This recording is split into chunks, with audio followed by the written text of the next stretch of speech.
አስተያየቶቻችሁን እየላካችሁልን ነው። ከልብ እናመሰግናለን። በሁሉም አማራጮች እየተደመጥን ነው። ሬዲዮ ሞገድ አዲስ አበባና አካባቢው በትርታ ኤፍኤም 97.6 በመላው ዓለም በመላው ኢትዮጵያ በዩቲዩብ ቻናላችን ሲዲ ስፖርትን ሳብስክራይብ ያርጉ። ሳብስክራይብ ያላረጋችሁ የቀጥታ ስርጭት የእግር ኳስ ጨዋታዎችን ለማግኘት ትኩስ አዳዲስ ስፖርታዊ መረጃዎችና ትንታኔዎችን ለመኮምኮም ሲዲ ስፖርት በልዩነት በዩቲዩብ ቻናላችን ልታገኙ ትችላላችሁ። እንደዚሁም ቲክቶክ፣ ፌስቡክ በሁሉም አማራጮች አለን። አብረን እንድንቆይ ያክብሮት ግብዣችን ነው።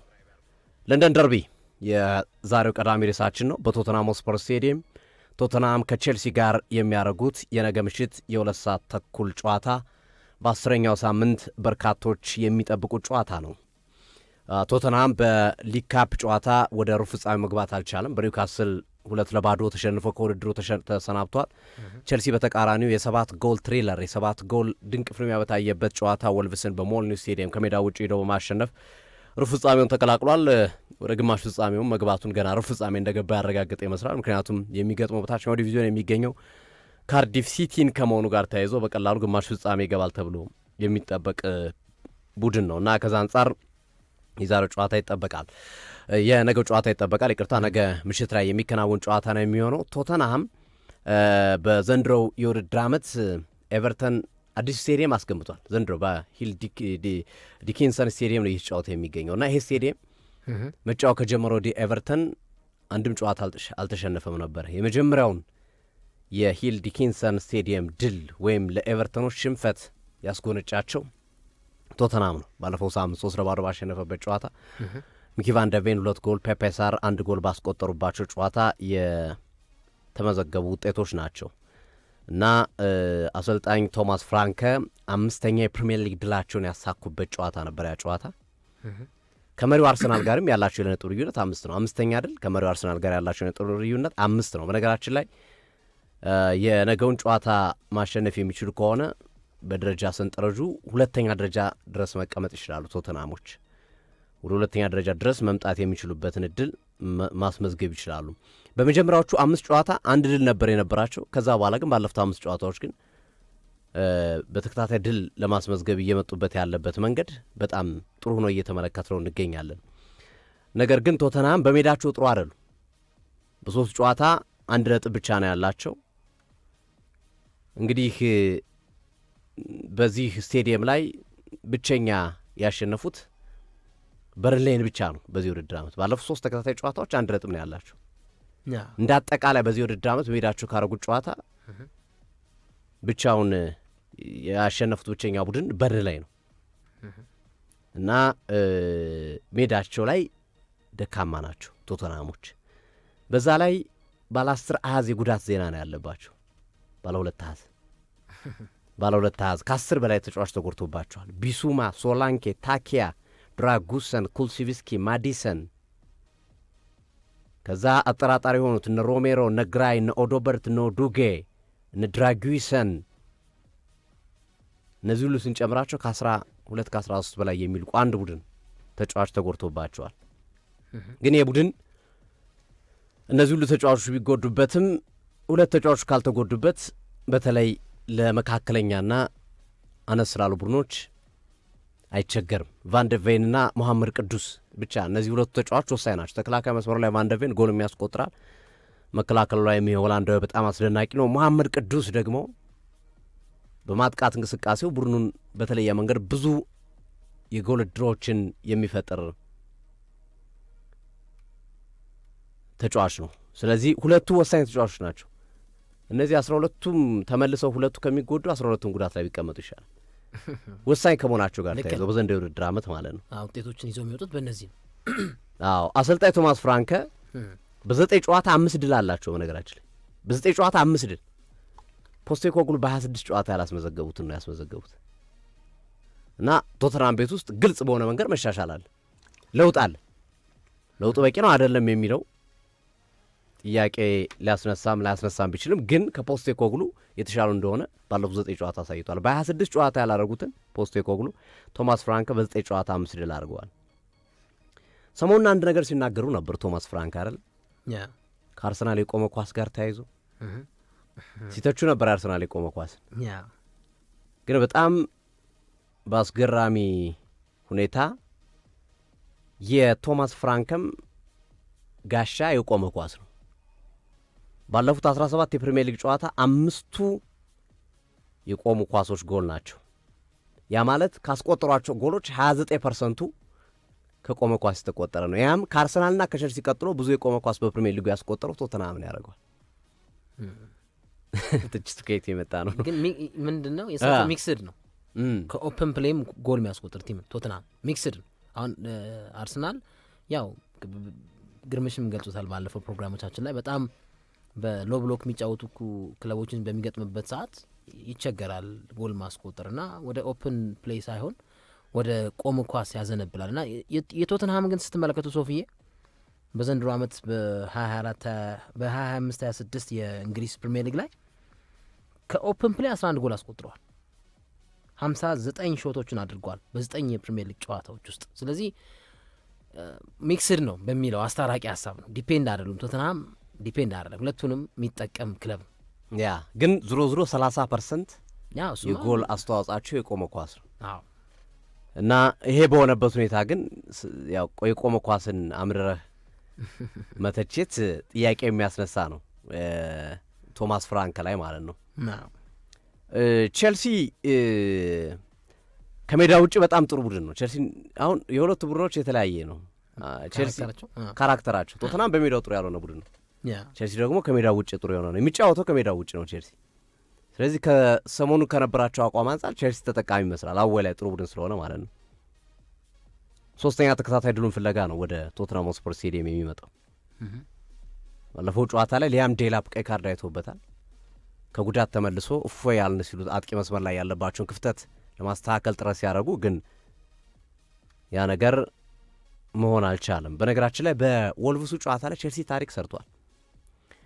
ከ21 ዓመትና ከዚያ በታች የሆኑ 4 የተለያዩ ተጫዋቾች ናቸው ጎል ያስቆጠሩት በእንግሊዝ እግር ኳስ። 21 ዓመትና ከዚያ በታች የሆኑ ተጫዋቾች በአንድ ጨዋታ 4 ጎል አስቆጥረው ያውቁ። ይሄ ለቼልሲ የመጀመሪያው ቁጥር ነው። እንግዲህ ምን ያህል ታዳጊዎች ወጣት ተጫዋቾች ላይ እምነት እንዳላቸው ማሳያ ይመስለኛል። ይህ ቁጥር በእንግሊዝ እግር ኳስ ታሪክ 4 ከ21 በታች የሆኑ እድሜያቸው ከ21 ዓመት በታች የሆኑ ተጫዋቾች 4 ጎሎችን በአንድ ጨዋታ የተለያዩ ተጫዋቾች አስቆጥረው ያውቁ። ቼልሲ በ5 ጨዋታዎች ባለፉት 5 ጨዋታ 3 ሽንፈት አስተናግሯል። በተለይ በሰንደርላንድ ያስተናገሩ ሽንፈት ጥያቄ የሚያስነሳ ነው። ምክንያቱም አብዛኞቹ ተጫዋቾች ነበሩ በሜዳው የተጫወተው። እንደዚሁም ቀይ ካርድ አልነበረበትም ቼልሲ። በየጨዋታው ቀይ ካርድ አለበት። አይ ቲንክ ከ9 ጨዋታ በ7ቱ ቀይ ካርድ አይተዋል። በየጨዋታው ሁሌም ቼልሲ ቀይ ያያል። ኢቭን ባለፈው በሊግ ካፕ ጨዋታ በወልቭስ ጨዋታ ሊያም ዴላፕ አይቷል። ሻምፒዮንስ ሊግ ላይ ሁሌ ነው የሚወት። ማንቸስተር ዩናይትድ ላይ አይተዋል። ሻምፒዮንስ ሊግ ላይ አይተዋል። ራሳቸው ኢንዞ ማሬስካ በሊቨርፑሉ ጨዋታ አይተዋል። ቻሎባ አይቷል። በብራይተኑ ጨዋታ ጆዋ ፔድሮ አይቷል። ያላየ የለም በቃ እንዳለ እና ይሄ ቀይ ካርድ ጉዳይ አሳሳቢ ነው። የቀይ ካርድ መብዛት በአሰልጣኝ ኢንዞ ማሬስካ ቡድን ውስጥ በጣም ብዙ ቀይ ካርዶች በእጅጉ እየበዙ ይገኛሉ እና ይሄ ለቡድኑ ዋጋ እንዳያስከፍል ጥያቄ ያስ ነው። አሁን ሊያም ዴላፕ በቶተንሃሙ ጨዋታ ተቀይሮ ገብቶ ሊጠቅም የሚችል ተጫዋች ካለው ኳሊቲ አንጻር የካርድ ማየቱ ጥያቄ የሚያስነሳ ነው። ቼልሲ የነገ ምሽቱን ጨዋታ ከተሸነፈ በ10 ጨዋታ 4ኛ ሽንፈት ይሆናል። ይሄ ማለት በታሪኩ ቼልሲ በመጀመሪያዎቹ 10 ጨዋታዎች 4 ሽንፈቶችን ያስተናገደው በታሪኩ 2 ጊዜ ነው። ስለዚህ ለኢንዞ ማሬስካ ትናንትም ስናነሳው ነበረ የቼልሲ ቦርድ ኢንዞ ማሬስካ ላይ ያለው እምነት ቀዝቅዟል። እንዲሁም በአመቱ መጨረሻ አንዶኒ ኢራዮላን ለማምጣት እየተዘጋጁ እና ይሄ ቁጥር በደንብ ያጋልጣቸዋል ኢንዞ ማሬስካ እንዲህ አይነት ቁጥሮች። አምና በቶተንሃም ሆትስፐር ስቴዲየም ቶተንሃምን 4-3 ያሸነፉበት ውጤት በጣም ድንቅ አስገራሚ ብቃታቸውን ያሳዩበት ነው። በተለይ ወደ ሻምፒዮንስ ሊግ መግባት በተደረገው እንቅስቃሴ ላይ ልክ እንደ ቶተንሃም ሁሉ ቶተንሃም ቅድም ባለ 2 አሃዝ እንዳልነው 10 ምናምን ተጫዋች እንደተጎዳባቸው ቼልሲም ቢሆን ቀላል ቁጥር ያለው ተጫዋች አልተጎዳበትም። ፓልመር፣ ኢሱጎ፣ ባዲያሼሊ፣ ሌቪ ኮልዊል፣ ሞድሪክ በአበረታች ንጥረ ነገር ምክንያት እነዚህ ሁሉ ተጫዋቾች የሏቸውም። በተለይ የፓልመር፣ ሌቪ ኮልዊል፣ ባዲያሼሊ በጣም ጠቃሚ ተጫዋቾች ናቸው። በቋሚ 11 ሊገቡ የሚችሉ ናቸው። 3 ተጫዋቾች አለመኖራቸው ለቼልሲ በትልቁ ጥያቄ የሚያስነሳ ጉዳይ ነው ብለን ማንሳት እንችላለን። በዚህኛው ጨዋታ እስካሁን አሰልጣኝ ኢንዞ ማሬስካ ይጠቀሙበት ከነበረው አሰላለፍ የተወሰኑ ለውጦች ይኖራሉ ተብሎ ይጠበቃል። በተለይ ጄሚ ጊተንስ በቋሚ 11 ቶተንሃም ሆትስፐር ስቴዲየም ላይ እንደሚጀምር ይጠበቃል፣ ጋርናቾን አስቀምጦ ማለት ነው። ምክንያቱም በወልቭሱ ጨዋታ ላይ ጎል አስቆጥሯል፣ 2 አሲስት አድርጓል። በአንድ ጨዋታ ላይ የ3 ጎል ተሳትፎ ነበረው እና ያ ኢንዞ ማሬስካን የግዴታ ጋርናቾን አስቀምጦ ጊተንስን ተመራጭ እንዲያደርጉ ያስገድዳቸዋል፣ ያሳየው ፐርፎርማንስ። ስለዚህ ጄሚ ጊተንስ በቋሚ 11 በነገው ምሽቱ ጨዋታ ላይ የመጀመርና ጋርናቾ ወደ ተቀያሪ ወንበር ላይ የመውረድ ዕድል ይኖረዋል ተብሎ ይጠበቃል። ቼልሲ የቶተንሃም ሆትስፐር ስቴዲየም ይመቸዋል፣ በጣም ከሚመቹ ስቴዲየሞች መካከል የሚጠቀስ ነው። በ6 ጨዋታ 5 ጊዜ አሸንፏቸዋል። በ6 ጨዋታ 5 ጊዜ አሸንፏቸዋል እና ይህ ጨዋታ ደግሞ ብዙ ጊዜ ይህ ፊክስቸር ጎል የሚቆጠርበት ነው። በ3 ጨዋታ 16 ጎል ያስተናገደ ጨዋታ ነው ቼልሲ ከቶተንሃም። በ3 ጨዋታ ብቻ 16 ጎል። ይህ ማለት በየጨዋታው ኦልሞስት ከ5 ጎል በላይ ማለት ነው። ነገም ተመሳሳይ ሆነ የሚሆነው። ሁለቱም ብዙም መከላከል ላይ ትኩረት አድርገው የሚጫወቱ ቡድኖች አይደሉም። መከላከልን እንደ መመኪያ የሚቆጥሩ አይደሉም። መከላከል ላይ ይልቅ ሞር ወደ ማጥቃቱ ተከላካዮቻቸውን ባህሪዎቻቸው የተከላካዮቻቸው ባህሪ ይሄ በጣም ሶሊድን የመከላከል ባህሪ ያላቸው ሳይሆን የሁለቱም ሞር በሃይላይን ዲፌንስ የሚጫወቱና ተከላካዮች ጭምር ወደፊት እየተጠጋ የሚያጠቃባቸው ቡድኖች ናቸው። ለዛ ነው አንድ ብዙ ጎል የሚቆጠሩበት። በዛ ላይ ሁለቱም ቡድን የስህተት አባቶች ናቸው። ተከላካዮቻቸውም ግብ ጠባቂያቸውም ይሳሳታሉ። ብዙዎቹ ጎሎቻቸው ዘንድ ወደ ዓመት ቼልሲ ላይም ቶተንሃም ላይም የተቆጠሩትን ጎሎች ስትመለከት ወይ የተከላካይ ስህተት ነው የግብ ጠባቂ ስህተት ነው እና ስህተት መስራታቸው አይቀርም። ስህተት ሰራ ደግሞ ጎል ታስተናግዳለ እና ብዙ ጎል ነገም የመስተናገድ ዕድል ያለው ጨዋታ እንደሚሆን ይጠበቃል። ለንደን ደርቢ ነገ ምሽት 2:30 ላይ በቶተንሃም ሆትስፐር ስቴዲየም ቶተንሃም ከቼልሲ በጣም አሪፍ ጨዋታ እንመለከታለን። ለተመልካች ለገለልተኛ ደጋፊ አዝናኝ እንደሚሆን ጨዋታ ይጠበቃልና ቶተንሃም ድል ማድረግ ከቻለ በሊጉ 2ኛ ደረጃ ድረስ መምጣት የሚችልበትን ዕድል ይፈጥራል። ቼልሲ ማሸነፍ ከቻለ ደግሞ ቢያንስ ነጥቡን ወደ 17 አሳድጎ ወደ ቶፕ 4 ለመምጣት በሚያደርገው እንቅስቃሴ ጠቃሚ 3 ነጥብ ሊሆንላቸው ይችላልና ለሁለቱም ወሳኝ 3 ነጥቦች ናቸውና ሁለቱም ጠንካራ ፍልሚያ የሚያደርጉበት ጨዋታ ይሆናል አሉት። ያው ሶፊ አብዛኞቹ ነጥቦች በአንተ በኩል ተነስተዋል። እንዲህ ትንሽ የመጨመረው ነጥብ ምንድን ነው?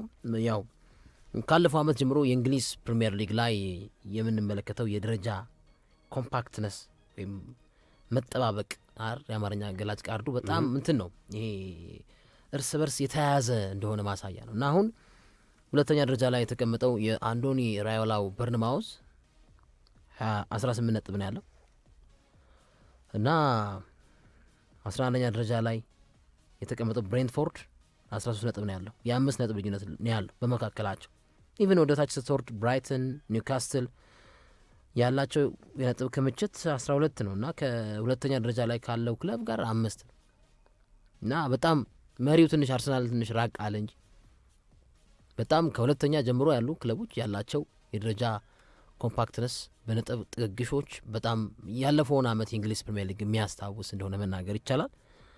እኔ አሁንም አርኔ ስሎት ላይ እና ኢንዞ ማሬስካ ላይ እምነት የለኝ። ማለት የተጫዋቾቻቸው ብቃት ዋንጫ ሊያስገኝልህ ይችላል፣ አስገኝቶላቸዋልም እንጂ ታክቲካሊ ክለቦቻቸውን እያገዙ ነው ወይ ብትለኝ አይ ዶንት ቲንክ ሶ። ጥያቄ ምልክት አስከትላለሁ። አሁን በችግር ውስጥ ያለውን ክለብ ለመታደግ የአሰልጣኝ ሚና ነው ከፍተኛ መሆን ያለበት። አሰልጣኝን ነው ጣት የምትቀስረው። ተጫዋቾችን ያስፈረመው አሰልጣኝ ነው። ተጫዋቾችን ታክቲካል ትእዛዝ የሚሰጠው አሰልጣኝ ነው። ያ እንዲተገበር ነው ማድረግ ያለበት እና የቼልሲና የሊቨርፑል ጉዳይ እኔ ዲዘርቭ የሚያደርጉ አሰልጣኞች አይደለም ስኳዱን እየመሩት ያሉት ከሚሉት ወገን።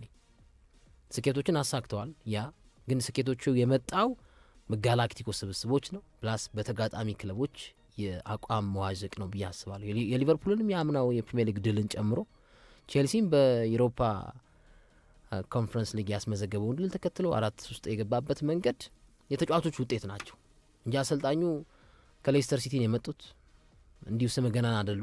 ያው ሁልጊዜ ስመ ገናና አሰልጣኝ በክለቦች ያሰልጥኑ የሚል እሳቤ የለኝ። እንደነ አንዶኒ ራዮላ የመሳሰሉ ሌሎች ደግሞ በጣም ወጣት ኢቨን ቶማስ ፍራንክም ወጣት የምትላቸው ናቸው። ሌሎችንም መጥቀስ ትችላል። ሮቤርቶ የኦሎምፒክ ሊዮኑን ማሰልጣኝ ጨምሮ ማለት ነው ዲዘርቢ እና እነዚህ አሁን ከትንሽ ክለብ ወጥተው አውትሻይን አድርገው ራሳቸውን ያሳዩ አሰልጣኞች ናቸው። ግን አሁን የቼልሲ አሰልጣኝና የሊቨርፑል አሰልጣኞች ግን አይ ዶንት ቲንክ ሶ ዲዘርቭ ስለማድረጋቸው በጣም ጥያቄ ያነሳለሁ።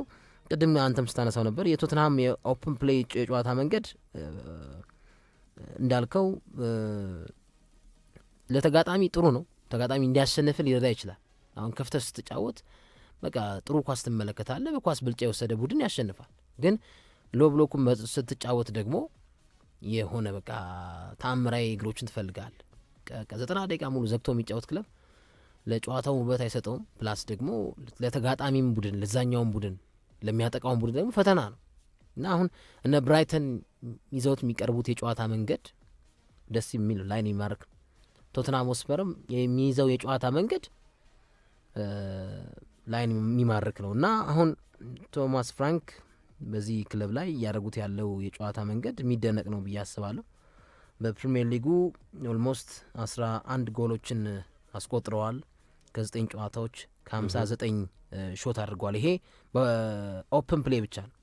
ሾት ሎኬሽን ፍሮም ኦፕን ፕሌይ ከሹት በኦፕን ፕሌይ በጨዋታ በነጻ የጨዋታ መንገድ የሚያደርጉት እንቅስቃሴ ነው እንጂ በአጠቃላይ ቶትናም ያለው የግብ ክፍያ 17 ነው። አሁን ንጹህ ያለው የግብ ክፍያ ግን ከኦፕን ፕሌይ ግን የሚያመነጫቸው ሹቶች የሚያመነጫቸው ጎሎች በጣም አስደናቂ እንደሆኑ መናገር ይቻላል። 11 ጎል 59 ሾት እና ለዛም ይመስላል ያው ሚክስድ ስለሆነ ይመስላል ማይክል አርቴታን በቃላት ሸንቆጥ ለማድረግ የሞከሩት። ዲፔንድ ሆኗል አርሰናል የቆመ ኳስ ላይ ያሉትና ቶትናም ደግሞ ስትመለከተው ሁለቱንም የያዘ ነው። ኦፕን ፕሌይኑም ይዞ ይጫወታል፣ ጎል ያስቆጥራል፣ ሹት ያደርጋል፣ ይሞክርብሃል።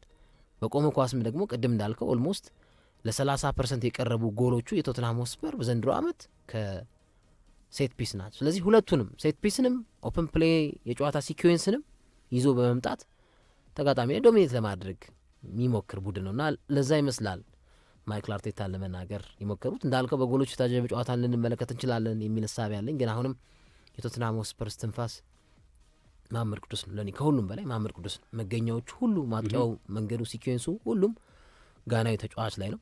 ቆንጆ ጨዋታ እንመለከታለን። ትንሽ ለተመልካች ከዚህኛው ሳምንት ጀምሮ በይሄ ሎንግ ቲር ይባሉ ላቲቲር ነው ይባሉ ወደዚህ ሲጨምር አንዳንድ ሰዓት ይጨምራል። ካለፈው ሳምንት እሑድ ጀምሮ እሱ ትንሽ ደበር ይላል እንጂ ሰዓት አሁን ቻምፒየንስ ሊግ ኳሶች 5 ሰዓት መደረጋቸው አሁን ፕሪሚየር ሊግ ሊቨርፑል ራሱ 5 ሰዓት ነው የሚጫወተው ነገ ካስቶን ቪላ 5 ሰዓት ነው የሚጫወተው። የቼልሲ እና የቶተናም ጨዋታ 2 ተኩል አለ። እሱ እንደተጠናቀቀ ሊቨርፑል ካስቶን ቪላ 5 ሰዓት አለ እና ለተመልካች ትንሽ ቅዳሜ ስለሆነ ነገር ለእሑድ ስለሚታረፍ ምናልባት ልትል ትችላለህ እንጂ አስቸጋሪ ነው። የማታ ጨዋታዎች ወደ 5 ሰዓት የሻምፒዮንስ ሊግ ጨዋታዎች 5 ሰዓት ናቸው የሚሆኑት እና ትንሽ አስቸጋሪ ነው። እንግዲህ ያው ተለምዷል። ያው ከሆነ ጊዜ በኋላ ይለመዳል። ጠዋት ለስራ በተለይ ሻምፒዮንስ ሊግ ሮብና ማክሰኞና ሮብ ስለሚሆኑ ጠዋት ስራ ለመግባት ያስቸግራል በጣም እሱ ነው። ለማንኛውም ቸልሲ ከቶተናም ነገ 2 ተኩል ይከናወናል። ሁለተኛው የነገው ጨዋታ በርንላይ ከአርሰናል ነው። በርንላይ ከአርሰናል የሚያደርጉት ጨዋታ ሌላው በዚህ ሳምንት የሚጠበቅ ፍጥጫ ነው። 12 ሰዓት ነው በነገራችን በርንላይ ከአርሰናል። ኖቲንጋም ከማንቸስተር ዩናይትድ 12 ሰዓት ነው። ተመሳሳይ ሰዓት ነው። በውድድር ዓመቱ ለሁለተኛ ጊዜ ቲንካ ባለፈውም እንደዚህ ገጥሞናል። አርሰናል ከዌስትሃም ሲጫወትና ዩናይትድ የሚያሸንፍበት ጨዋታ ነው የዛለት አይ ቲንክ ማንቸስተር ዩናይትድ ሁለቱም ተመሳሳይ ሰዓት የነበራቸው ጨዋታ ነው። 11 ሰዓት ላይ የተከናወነ 11 ሰዓት ላይ የተከናወነ ጨዋታ ነው። አሁንም ተመሳሳይ ያደረጉት ቢያንስ አንዱን ቀን ቀጣዩ ቀን ቢያደረጉት ወይም ሰዓት ገፋ ቢያደረጉት የተሻለ ይሆን ነበረ። እሑድ ቢሆን አንዱ ጥሩ ነበር አንዱ ጨዋታ። ለማንኛውም በተመሳሳይ ሰዓት የሚደረግ ጨዋታ ነው። ስለዚህ የአርሰናልና የማንቸስተር ዩናይትድ ደጋፊዎች ብዙ ጊዜ ያው ማንቸስተር ጨዋታ ሲኖር የአርሰናል ደጋፊዎች ይመለከታሉ፣ አርሰናል ጨዋታ ሲሆን ማንቸስተር ዩናይትድ ደጋፊዎች ይመለከታሉ እና በተለይ በኢትዮጵያ ማለት ነው ካላቸው ተቀናቃኝነት አንጻር። አሁን ግን በዚህኛው ሳምንት ግን አንዱ የአንዱን ጨዋታ መመልከት አይችልም። ውጤት ብቻ ነው ማየት የሚችለው። የራሱን ክለብ የሚደግፈውን ክለብ ያህል ከዛ ውጤት ነው ሊሰማው የሚለያይ የሚችለው። ስለዚህ ነገ ለእኛም አስቸጋሪ ነው። እንዲህ አይነት ኳስ እናስተላልፍ ራሱ በጣም አስቸጋሪ ይሆንብናል። ምክንያቱም አድማጮቹ ማርካት አትችልም። 10 ደቂቃ ብታደረገውም 15 ደቂቃ ብታደረገውም ደስተኛ ይሆንም አድማጭ። ካለው ሁኔታ አንጻር ማለት ነው የራሱ ቡድን እንዲተላለፍለት ስለሚፈልግ ምንም እንትን አይደለም፣ ክፋት አይደለም፣ ግን አስቸጋሪ ይሆናል። ዝሮ ነገ እንግዲህ በአድማጮች ጥያቄ የትኛውን ጨዋታ እናስተላልፋለን ዛሬ ማስተያየት ይሰጥበት የአርሰናል ወይስ የማንቸስተር ዩናይትድ አድማጮች ይስጡ ከዛሬ ጀምሮ። ነገ ደግሞ በደንብ ቁጥሮችን አይተን የአድማጮች ፍላጎት አይተን እናስተላልፋለን። ያ ማለት ግን ለምሳሌ ማንቸስተር ዩናይትድ ጨዋታ ቢተላለፍ የአርሰናል አይተላለፍ ማለት አይደለም፣ የአርሰናል ቢተላለፍ የማንቸስተር አይተላለፍ ማለት አይደለም። አንዱን ቀድመን እንጀምረዋለን፣ ከዛ እያየን እየተቀያየረ የሚተላለፍበት ነው ያለው። አርሰናል ከበርንሌይ በተርፍ ሙር ስቴዲየም የሚያከናውነው ጨዋታ ነው። አርሰናል ለህዳር ወር የብሔራዊ ቡድን ረፍት ከመውጣቱ በፊት 3 ተከታታይ ጨዋታዎችን ከሜዳ ውጭ ነው የሚያደርገው። ከበርንሌይ ጋር በተርፍ ሙር ይጫወታል። ከዛ በሻምፒዮንስ ሊግ ከስላቪያ ፕራግ ጋር ከሜዳ ውጭ ነው የሚጫወተው። እንደገና ወደ ብሔራዊ ቡድን ረፍት ከማምራታቸው በፊት ከጥቋቁሮቹ ግድመቶች ሰንደርላንድ ጋር የሚያደርጉት ጨዋታም ከሜዳ ውጭ ነው። ስለዚህ 3 ተከታታይ ጨዋታ ከሜዳ ውጭ ነው የሚያደርገው። ግን 3ቱም ቢጨመቁ አንድ ክለብ አይሆንም፣ አንድ ትልቅ ጨዋታ አይሆንም። የአርሰናል ፊክስቸር ራሱ እኮ የሚገርምህ ጥሩ አጋጣሚ ነው እንዴ! አይፈተንም እኮ ሰንደርላንድ፣ በርንሌይ፣ ስላቨን ብራ አሁን 3ቱንም ሁለቱ በተለይ የበርንሌይና የሰንደርላንድ ጨዋታ ማሸነፍ ከቻለ እኮ አሁን ሊቨርፑል ከሲቲ አላቸው፣ አንዳቸው መጣላቸው አይቀርም። ወይ ይሸነፋሉ ይጥላሉ፣ ትርቃቸዋል፣ ጥያቄ የለውም። ቼልሲ ከቶተናም አላቸው፣ አንዳቸው እንዲርቃቸዋል እና ጥሩ አጋጣሚ ነው። እጣው ራሱ ሲወጣ የሆነ ድርድሩ ግን መጀመሪያ ተፈትኗል። አይ ቀልድ ነው፣ ስማ ቀልድ ነው፣ ጨዋታ ነው። ግን መጀመሪያ ተፈትኗል። ያ መጀመሪያዎቹ ሳምንታቶች በጣም ከባባድ ነበሩ ፊክስቸሮቹ፣ የአርሰናል ጨዋታዎች ሲቲን፣ ሊቨርፑልን፣ ኒውካስልን እኮ ነው ያገኘው። ማንቸስተር ዩናይትድን በጣም ትልልቅ ቡድን ነው ያገኘው። አሁን ነው ቀለል እያለ የመጣው። እንደገና ደግሞ ከኖቬምበር የብሔራዊ ቡድን ጨዋታዎች መልስ ደግሞ ቶትናም፣ ባየር ሙኒክ፣ ቼልሲ፣ ከዛ ደግሞ እንደገና ያርፋል ተከታታይ እና ፊክስቸሩ ለአርሰናል የሚመች ነው። ይቺ መጀመሪያዋ ላይ የኮሪደሩ ልማት ያወጣው በትክክል መወጣታቸው የመጀመሪያዎቹን ጨዋታዎች የነ ማንቸስተር ዩናይትድ፣ የነ ሲቲን፣ የነ ሊቨርፑል፣ የነ ኒውካስል ጨዋታ ላይ ከአራቱ ጨዋታ ያገኟቸው ነጥቦች እንግዲህ ከማንቸስተር 3 ነጥብ ወስደዋል፣ ከኒውካስል 3 ነጥብ ወስደዋል። ሁለቱም አዌይ ናቸው። ከሲቲ 1 ነጥብ ወስደዋል፣ 7 ነጥብ ወስደዋል። ሲቲ ሆም ነው አዌይ ነው፣ ሲቲ ሆም ነው የነበረው። ስለዚህ መውሰድ ከሚገባቸው 12 ነጥብ 7ቱን ወስደዋል፣ ከትልቆቹ ቡድኖች ማለት ነው። ሊቨርፑል 3 ነጥብ እና ሲቲ 2 ነጥብ ነው የወሰደባቸው እና ያ የጠቀማቸው ይመስላል ለመንደርደር በዚህኛው ጊዜ እና በቀላሉ አርሰናል ያሸንፈዋል ተብሎ የሚገመት ጨዋታ ነው በርንሌይ ከአርሰናል። ግን እግር ኳስ ነው፣ ምንም ሊፈጠር ይችላል። አይሸነፍም ብትል አሁን እግር ኳስ አሁን አርሰናል አይሸነፍም፣ በቃ የማይሞከርበት ቲም ስለሆነ አይሸነፍም ብትል አሁን ሎጂካል ያስኬዳል። 2 ተከታታይ ጨዋታዎችን አልተሸነፈም በርንሌይ። ወልቭስና ሊድስን አሸንፎ ነው የመጣው ወደዚህ ፊክስቸር ሲመጣ። አርሰናል ደግሞ 8 ተከታታይ ድል አድርጓል። በሊጉ 4 ተከታታይ ጨዋታዎችን አሸንፏል። በ2 ጨዋታ 12 ጎል በሊግ ካፕ ውድድር ያስቆጠረውን ብራይተንን ከውድድሩ አስወጥቶታል። 6-0 ነበር ያሸነፉ ብራይተኖች ወደ ጥሎ ማለፉ ከመግባታቸው በፊት ያደርጓቸው የሊግ ካፕ ጨዋታዎችን ሁለቱንም። አሁን ግን አርሰናል አሸንፏቸው ነው የመጣው እና አርሰናል ሰሞኑን በውጭ አይተህ ከሆነ ያው ብዙኛ የውጭ ኳሶችንም ስለምንከታተል ሃሎዊንም ይባላል። ይህ የሚያስፈራሩት እንደ ምንድን ነው የሚባለው አለባበስህን የሆነ ነገር ደም ምናምን እየተቀባ ምናምን በእነሱ እንደ ባህል በውጭ ለኛ ያው እንደ ባህል ያደረጉታል የሰውን ማስፈራራት ምናምን። ይሄ እንዴት ብዬ ልግለጽልህ ላይክ ባዕድ አምልኮ አይነት ነገር የሚመስል ነገር ያለውን ይጠቀማሉ። ሃሎዊን ይሉታል እነሱና በፌክ ነው ፌክ ለምሳሌ ፌክ ማስክ ያደርጋሉ እና ያስፈራሩሃል ምናምን እንደሱ ያደርጋሉ። እና ትክክለኛው ሃሎዊን አርሰናል ነው እያሉ ነው የሚገኙት የጥቅምት ወር። ምክንያቱም አንድም ጎል ያልተቆጠረበት ቡድን ከመሆኑ ጋር ተያይዞ ማለት ነው። በርንሌይ በዘንድሮ ዓመት ተርፍ ሙሉ ላይ ባረጋቸው ጨዋታዎች በሙሉ ጎል አስቆጥሯል። ብቸኛ ያላስቆጠረበት ቡድን ሊቨርፑል ነው። ከዛ ውጭ በሁሉም ጨዋታዎች አስቆጥሯል። እሱም እኮ የባከነ ደቂቃ ፔናልቲ እኮ ነው ሳላ አይደል? ሳላ ያስቆጥረው ልክ ነህ። ግን ጎል እነሱ ራሱ ጎል ያላስቆጠሩበት በሁሉም ጨዋታ አስቆጥሯል። በሁሉም ጨዋታ ጎል አስቆጥረው ግን ሜዳቸው ላይ ጎል ያላስቆጠሩት ሊቨርፑል ላይ ብቻ ነው። ያኔም በጣም ፈትነዋቸዋል። ከ50 ዓመታት በኋላ ላለፉት 50 ዓመታት የሊጉን መሪ ቡድን አግኝተው አሸንፈው አያውቁም በርንሌዮች። 1975 ላይ ነው ለመጨረሻ ጊዜ የሊግ መሪ ቡድን ማሸነፍ የቻሉት። የሊግ መሪ የሆነ ቡድን ለመጨረሻ ጊዜ 1970 50 ዓመት አልፏቸዋል። የሊጉ መሪ ሆኖ የገጠማቸውን ቡድን ማለት በርንሌዮች 50 ዓመት በኋላ ታሪክ ይሰራሉ ወይ የሚጠበቅ ጉዳይ ነው የሚሆነው። በዚህ ጨዋታ ላይ ሪባክና አንዶኒ አይሰለፉም ተብሏል። ኡጎቹኩ አጠራጣሪ ነው። በሁለቱ ቡድኖች ያለፉት 115 ጨዋታዎች 34ቱን በርንሌይ አሸንፏል፣ 24ቱን አቻ ወጥቷል፣ 57ቱን አርሰናል አሸንፏል። አብዛኞቹ የበርንሌይ ድሎች በ1920ዎቹ የነበሩ ናቸው እና ሊጉ ሲጀመር አካባቢ የነበሩ 1900ዎቹ ምናምን አካባቢ የነበሩ ይሄ ረጅም ጊዜ ወደ ኋላ የነበሩ እንጂ አሁን በቅርብ ጊዜ ታሪካቸው የበላይነቱ የአርሰናል ነው። አርሰናል 13 ተከታታይ ጨዋታዎችን አዲስ አዳጊ ቡድኖችን አግኝቶ 13 ተከታታይ ጨዋታዎችን አሸንፏል። አሁን ባለው ሂደት አዲስ ከታችኛው ዲቪዚዮን የመጡትን 13 ቡድኖችን በተከታታይ አሸንፏል። አዲስ አዳጊ ቡድኖችን ባገኘባቸው ያለፉት 24 ጨዋታዎች ያሸነፈው ኖቲንግሃም ፎረስት ብቻ ነው። አንድ ጨዋታ ብቻ ነው በ24 ጨዋታ አዲስ አዳጊ ቡድን አግኝቶ የተሸነፈው 2023 በኖቲንግሃም የተሸነፈበት ጨዋታ። በ24 ጨዋታ አዲስ አዳጊ ቡድን ከአንዴ ውጭ ያሸንፉት አያውቁም። ባለፉት 13 ተከታታይ ጨዋታ ደግሞ በአዲስ አዳጊ ቡድን አርሰናል አልተሸለፈም። በነገራችን ላይ በርንሌይ አርሰናልን ካሸነፈ ተርፍ ሙር ላይ 52 ዓመታት ተቆጥረዋል። 1973 ላይ ነው ለመጨረሻ ጊዜ በርንሌይ አርሰናል ተርፍ ሙር ላይ ነው ያልኩት። ተርፍ ሙር ላይ የምትለው ትሰመር። ተርፍ ሙር ላይ 52 ዓመታት በርንሌይ ሆኗል። ነገር ግን ኤሚሬትስ ስቴዲየም ላይ ግን 2020 ላይ 1-0 አሸንፏል። 2020 ላይ 1-0 አሸንፏል በርንሌይ። ተርፍ ሙር ላይ ግን 52 ዓመታት ያለፈው ቡድን ነው አርሰናልን ከማሸነፍ ጋር ተያይዞ እና በነገው ጨዋታ ላይ በአርሰናል በኩል አጠራጣሪ የተባሉት ሳሊባና ጋብሪኤል ማርቲኔሊ ነው። ጋብሪኤል ማርቲኔሊ የጡንቻ ጉዳት ሳያጋጥመው እንዳልቀረ እየተጠቀሰ ነው። ረፍት ይፈልጋል የተወሰኑ ሳምንታትን። ለረፍት የሚዳርግ ነው ወይስ በአጭር ጊዜ ውስጥ የሚቀል ጉዳት ነው የሚለው አልተለየም፣ አልተረጋገጠም።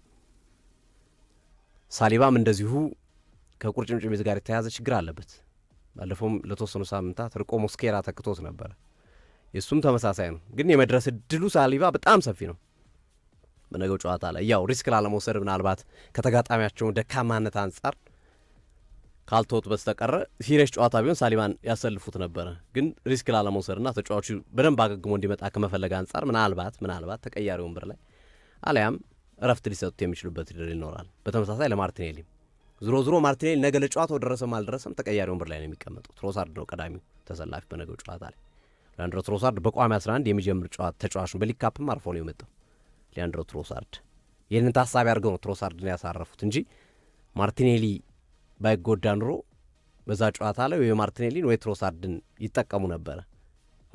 ሶስት አማራጮች ስላሏቸው ኢዜን ጨምሮ እዛ ቦታ ላይ አሁን ግን ስለሳሳባቸው ነው ኢዜን አስገብተው ኢዜ የመጫወቻ ጊዜ እንዲያገኝ ሊበልጥ ከቡድኑ ጋር እንዲላመድ ለማድረግ እሱን አስገቡት። ትሮሳርድን ተቀያሪ ወንበር ላይ ያደረጉት። ማርቲኔሊ ኦቨር ቤንች ነበረ፣ አልገባም፣ ያው ከጉዳትም ጋር በተያያዘ ማለት ነው። ስለዚህ ሳሊባ ሞስት ፕሮባብሊ ይደርሳል። ከፈለጉት አሰልጣኙ ይጫወት ሊካሉ ያደርሱታል፣ ግን ረፍት ሊሰጡ ይችላል። የማርቲኔሊ ግን በጣም አጠራጣሪ ነው የሚሉ መረጃዎች እየተነሱ ነው። በአርሰናል በኩል አሁንም ያሉት ጉዳቶች አራት የጉልበቶቹ ጉዳቶች ናቸው። በአስገራሚ ሁኔታ አርሰናል ጉዳት ላይ የሚገኙ ተጫዋቾች አራቱም ጉልበታቸውን ነው የተጎዱት። አስገራሚ ግጥምጥሞች ነው አራቱም። ኦዴጋርድም ጉልበት ነው፣ ማዱኬም ጉልበት ነው፣ ጀሱም ጉልበት ነው፣ ካይ ሃቨርትዝም ጉልበት ነው። የጉልበት ስራ ያሰሯቸዋል በትርፍ ሰዓታቸው እና አራቱም የጉልበት ጉዳቶች ናቸው። እነዚህ አይደርሱም።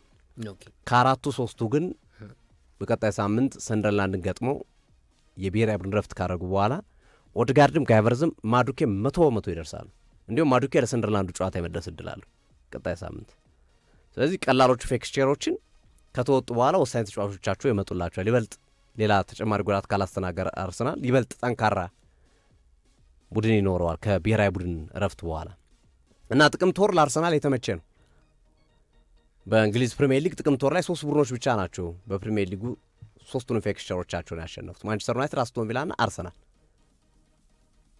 ከ20 ቡድን 3ቱ ብቻ ነው ከ3 ወይም በጥቅምት ወር ያደረጋቸውን ጨዋታዎች በሙሉ ያሸነፉት። አንዶኒ ራዮላ 1 ድል 2 ድል 1 አቻ አላቸው። 100% የማሸነፍ ቁጥር ያላቸው ግን 3ቱ አሰልጣኞች ናቸው፣ ሩበን አሞሪም፣ ኡናይ ኤምሪ ና ሚኬል አርቴታ። የወሩ ምርጥ አሰልጣኝ ዝርዝር ውስጥ የሚገቡት እጩዎቹ 4ቱ ናቸው። አንዶኒ ራዮላ፣ አንዶኒ ራሜራ፣ ኡናይ ኤምሪ፣ ሩበን አሞሪም ና ሚኬል አርቴታ ናቸው በዚህ የእጩዎች ዝርዝር ውስጥ የገቡት።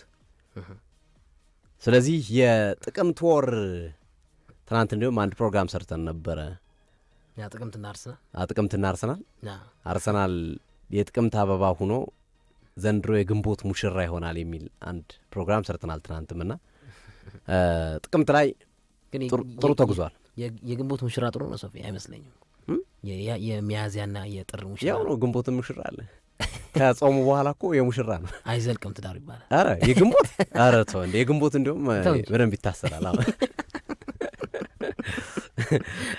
እሺ ዝሮ ግንቦት ላይ ሙሽራ አለ። እሺ አይደለም ስላላገባው አላገባ። እሺ በጣም አሪፍ። ከጨዋታው ጋር በተያያዘ የተሰጡ አስተያየቶች አሉ። አሰልጣኝ ስኮት ፓርከር የሚካኤል አርቴታን ያጫወት መንገድ አድናቂ ሆኖ ብቅ ብሏል። የቆመ ኳስ እያሉ ለሚያሟችሁ ጥሩ ተከላክለውላቸዋል። የቆመ ኳስ የሚለው ነገር ለእኔ አይዋጥልኝም። አንደኛ የእግር ኳስ አካል ነው። ሁለተኛ አርሰናል በደንብ ኮች የተደረገ በደንብ የሰለጠነ ቡድን እንደሆነ ይታያል። በሁሉም አማራጮች ጎል ያስቆጥርባል። በቆመ ኳስም ሲቸገር ያስቆጥርባል። በኦፕን ፕሌይም ማስቆጠር ይችላል። ብዙ ጎሎችን ያስቆጥሯል በኦፕን ፕሌይም። በሌሎች አማራጮችም ጎል ያስቆጥርባል እና ይሄ እንደ ክፍተት ሳይሆን መታየት ያለበት እንደ ጥንካሬ ነው መታየት ያለበት የሚል ለሚካኤል አርቴታ ድጋፋቸውን ሰጥተዋል። እስካሁን ቶማስ ፍራንክ ብቻ ናቸው ቶማስ ፍራንክና አርነ ስሎት ብቻ ናቸው ለሚካኤል አርቴታ ተቃራኒ ሀሳብ ያቀረቡት። ግን ስኮት ፓርከር ግን በጣም አድንቀዋቸዋል። በጣም ዌል ኮችድ የሆነ ቡድን ነው አርሰናል። በቃ በደንብ የሰለጠነ ቡድን ነው። ምክንያቱም ምንም አይነት እኔ አሁን አሉ አርሰናል ምን ክፍተት ስላገኝበት በምን ልጠቀም ብዬ አስቤ አጣው ምንም ነገር ነው ያሉት ስኮት ፓርከር። አርሰናልን ማሸነፊያ መንገድ ማግኘት አልቻልኩም። በሁሉም መንገድ ጠንካራ ቡድን ከመሆኑ ጋር ተያይዞ በሁሉም አማራጮቹ በጣም ጠንካራ ከመሆኑ ጋር ተያይዞ እንደሆነ እንደ ክፍተት ያዩዋቸው ነገሮች እንኳን ክፍተቶችን ይዤ በነዛ ልጠቀም ብዬ ብገባ እንኳን መልሶ ይደፍኑብኛል፣ ጥራት ያላቸው ተጫዋቾች በየቦታው ስላላቸው የሚል አስተያየታቸውን አስቀምጠዋልና ነገ ምሽት 12 ሰዓት ላይ አርሰናል በርንላይን የሚገጥምበት ጨዋታ በእንግሊዝ ፕሪሚየር ሊግ ሌላኛው ጠባቂ ጨዋታ ነው ማለት ይቻላል። አሉት የሚጨምረው ነገር ካለ ከጨዋታው ጋር ተያይዞ? አይ ብዙም የለም። ያው አርሰናል ያሸንፋል ብዬ አምናለሁ። ምናልባት ዮከረስ እንደውም ጎል ሊያስቆጥር ይችላል ብዬ አስባለሁ እዚህ ጨዋታ ላይ። አርሰናል በዘንድሮ ዓመት ሊድስ ላይ የነበረውን አይነት የበላይነትና ከኦፕን ፕሌይ ጎል የማስቆጠር ሂደት ነገ ምናልባት ሊያስቀጥለው ይችላል ብዬ አስባለሁ። በሌሎች ጨዋታዎች ላይ የአንድ ለባዶ ድሎች በርከት ብለው ተመልክቻለሁ። የጎሎቹ መንስኤዎች ደግሞ ከሴት ፒስ እንደሆኑ አይቻለሁ። ስለዚህ ነገ በሊጉ ዘንድሮ ዓመት አዲስ የተቀላቀለውን በርንሌይን ነው የሚያገኘው። በጎሎች ሊታጀብ ይችላል። የምትጠነቀቅበት ቡድን አይደለም በርንሌይን። ይሄ በጣም ማለት ላይክ እንደ ፉላም እንደ ብራይተን እንደ ፓላስ አይነት የሚያስፈራ ቡድን አይደለም። ተጫዋተ የምታሸንፈው ቡድን አይደለም። ቢገባብህም የምታገባበት አይነት ቡድን ተርፍ ሞር ስለሆነ ትንሽ እንትን ልትል ትችላለህ እንጂ እሱም ምንም ይሄን ያህል አይደለም። እንዳልከው ፊክስቸሮቹ በጣም እኔ የአርሰናል ፊክስቸሮች ያስገርሙኛል። መደዳውን ያሉት ፊክስቸሮች በጣም ቀላል እንደሆኑ መናገር ትችላለህ። መደዳውን ቅድም የጠቀስካቸው አሁን በርንሌይን ከሜዳ ውጭ ተርፍ ሞር ላይ፣ ስታዲየም ኦፍ ላይት ላይ ሰንደርላንድን፣ ከዛ ደግሞ ስላቫን ብርሃን ድጋሚ ከሜዳ ውጭ ሶስቱን ቢጨመቁ አንድ ቲም አይሆን እና ከሜዳ ውጭ ተጫወተ ላትለው የምትችለው መርሃ ግብር የካርሰናል ካሁኑ ጥንካሬ አኳያ ምናልባት ሲመለስ፣ ስለዚህ ህዳር ወርም ይቀጥላል ማለት ነው የአርሰናል የድል ጉዞ ሆፕፉሊ። አዎ እንዴ ህዳር 1 ነው የሚጫወት ነገር ኖቨምበር 1 ነው በፈረንጆቹ። አይ በደንብ ይቀጥላል ብዬ አስባለሁ። አዎ ሚካኤል አርቴታም በተለይ ቡድን ምርጫቸው ጋር በተያያዘ በተሰጡት አስተያየት በነገው ጨዋታን በተወሰነ መንገድ ፍሌክሲብል ሊሆን እንደሚችሉ ተናግረዋል። የተወሰኑ ተጫዋቾችን የመጠቀም አዝማሚያ ሊያሳዩ እንደሚችል ለምሳሌ ካላፊዮሪ ቦታ ላይ ማይልስ ስኬልን የመጠቀም አይነት ዝንባሌ፣ ቲምበር ላይ ቤን ዋይትን ረዘም ላለ ደቂቃ በቋሚ ቢያስጀምሯቸው እንኳን 65 ምናምን ላይ የመቀየር ሌሎች ምድል እንዲያገኙ የማድረግ ፍላጎት ሊኖራቸው እንደሚችል እየተጠቀሰ ነው የሚገኘው። የብራይተኑ ጨዋታ ለዮከረስ የሚመች ነበር፣ አላስገቡትም እንጂ እያልክ ነበር። ግን አላስገቡትም። ነገ እንግዲህ በርንሌይም አለ። ቀላል ነው የበርንሌይ ተከላካይ መስመር ጫን ብሎ መግባት ይሻል ከፈለገ ገፋ አድርጎ፣ ካለበለዚያ በደንብ በኦፕን ብላይ ተጫውቶ መምጣት የሚችልበት እድል ይመቸዋል ተብሎ ይጠበቃል። ነገ በርንሌይ ለዮከረስ በጣም ሊመቸው እንደሚችልና ጎል እንዲሁም 1-2 ብቻ ሳይሆን ምናልባት ሃትሪክም ሊሰራበት የሚችልበት ጨዋታ፣ ብዙ ጎሎች ሊያስቆጥርበት የሚችልበት ጨዋታ እንደሚሆን እየተገመተ ነው የሚገኘው። የአጋሮቻችን መልእክቶች እንስማና ስንመለስ ኖቲንግሃም ፎረስት ከማንቸስተር ዩናይትድ፣ ማንቸስተር ሲቲ ከበርንማውዝ፣ ሊቨርፑል ከአስቶን ቪላ እነዚህን 3 ጨዋታዎች የምንመለከታቸው ነው የሚሆነው። እናት ባንክ የዚህ ፕሮግራም የክብር አጋራችን ነው።